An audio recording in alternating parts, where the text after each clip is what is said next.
बिस्मिल्लाहिर्रहमानिर्रहीम। अस्सलाम वालेकुम नाज़रीन।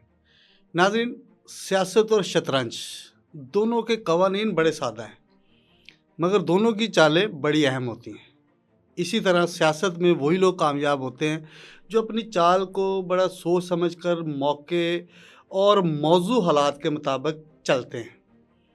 पाकिस्तान के अंदर जब 2024 के इंतखाबात हुए तो उस वक्त हर तरफ यही वावेला था कि ये हुकूमत 3 माह नहीं गुजारेगी, 3 माह के बाद नए इलेक्शन हो जाएंगे। लेकिन 8 फरवरी 2024 से 8 फरवरी 2025 तक का सफ़र जो बिल्कुल अब पहुंच गया है, 1 साल हुकूमत ने पूरा कर दिया। और जिस बंवर से हुकूमत आगे चली है और ये जो कश्ती डामाडोल हो रही थी, इसमें कोई शक नहीं है कि हुकूमत को ये क्रेडिट जाता है कि पाकिस्तान को उन्होंने डिफ़ॉल्ट से बचाते बचाते तरक्की की राह पर डाल दिया है। इसमें क्रेडिट हुकूमत का, ज़ाहिर बात है सियासतदान ही हुकूमतों को चलाते हैं।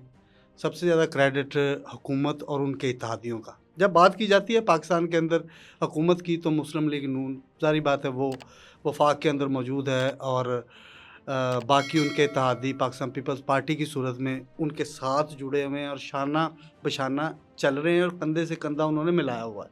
ये बात मैं इसलिए कर रहा हूँ कि 2024 के बाद ये बातें तो हो रही थी कि हुकूमत नहीं चलेगी, ये मुल्क नहीं चलेगा, लेकिन ये हुकूमत चल पड़ी।